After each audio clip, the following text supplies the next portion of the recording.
Hi friends, எல்லோரும் எப்படி இருக்கீங்க? இன்றைக்கி நம்ம என்ன வீடியோ பார்க்க போகிறோம்னு பார்த்தீங்கன்னா, இந்த வீடியோ வந்து ஒரே ஒருத்தவங்களுக்கு தான். இந்த கார்த்திக்கோட அவங்க அக்கா இருக்காங்க பாருங்கள், சோனான்னு சொல்லிட்டு அவங்களுக்கு தான். நேற்று அவங்க ஒரு வீடியோ போட்டிருந்தாங்க. அந்த வீடியோவில் பார்த்தீங்கன்னா அவங்க என்ன சொல்லியிருக்காங்கன்னா, என் தம்பி மேலே எந்த தப்பும் இல்லை, என் தம்பி மேலே தப்பு இருக்குது இல்லை, அதே மாதிரி நான் தப்பு பண்ணலை, எதாக இருந்தாலும் வந்து கோர்ட்டு ஜட்ஜி பார்த்துக்கிட்டோம். நான் என்னை பற்றி நீங்கள் சின்ன சின்ன யூடியூபர்லாம் எடுத்து போட்டு பெரிய ஆளாக ஆகணும்னு பார்க்குறீங்க அப்படின்னு சொல்லி அவங்க பேசியிருந்தாங்க. சரி, அவங்க சொல்கிறது கரெக்டு. நான் அவங்க கேள்விக்கு நான் பதில் சொல்கிறேன்.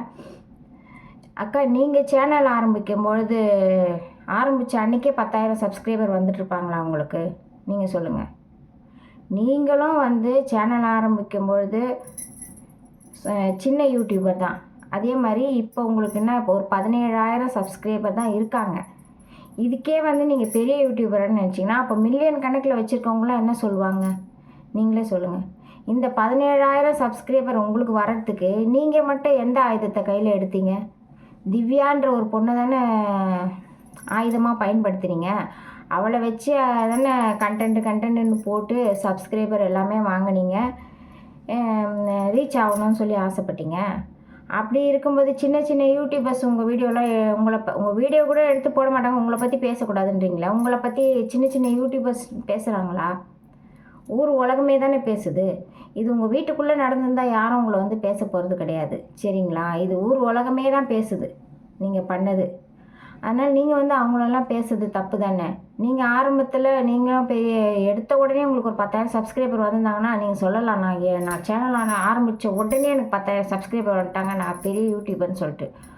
உங்களுக்கும் கொஞ்சம் கொஞ்சம் தான் வந்திருப்பாங்க. நீங்களும் ட்ரெண்டிங்காக திவ்யான்ற ஒரு பொண்ணை யூஸ் பண்ணிக்கிட்டீங்க. கரெக்டாக இல்லைங்களா?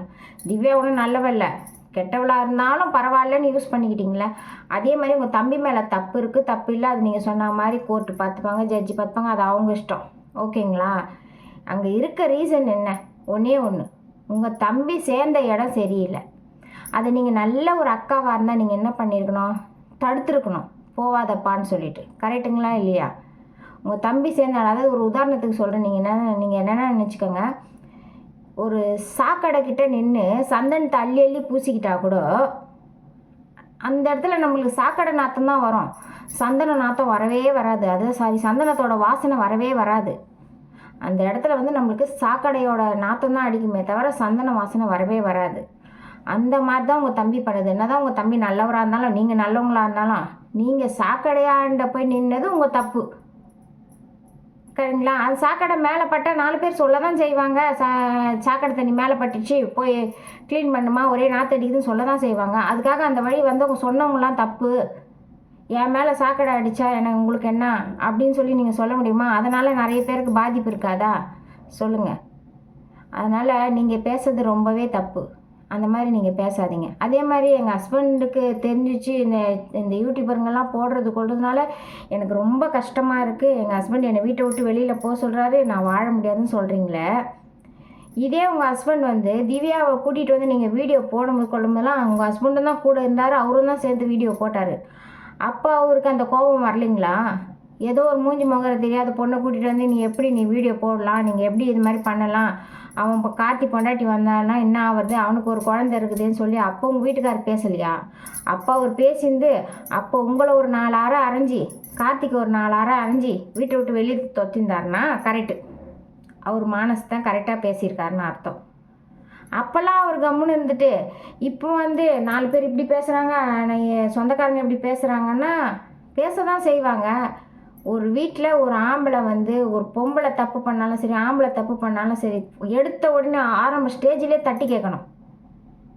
அப்போ அந்த தப்பு நடக்காது. உன் இஷ்டத்துக்கு நீருமானா அந்த தப்பு நடக்க தான் செய்யும். அது பெரிய அசிங்கத்தில் கொண்டு போய் விட தான் செய்யும். 4 பேர் நம்மளை காரி துப்ப தான் செய்வாங்க. அதனால் நீங்கள் பேசுறது சரியில்லைக்கா, சரிங்களா?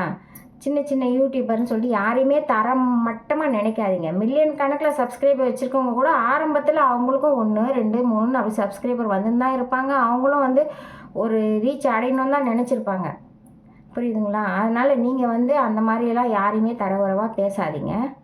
ஓகே ஃப்ரெண்ட்ஸ், நான் பேசுனது என்ன தப்பு இருக்கான்னு நீங்களே சொல்லுங்கள். உங்களுக்கு இந்த வீடியோ பிடிச்சுன்னா லைக் பண்ணுங்கள், ஷேர் பண்ணுங்கள், கமெண்ட் பண்ணுங்கள், மறக்காமல் சப்ஸ்கிரைப் பண்ணுங்கள். பாய்.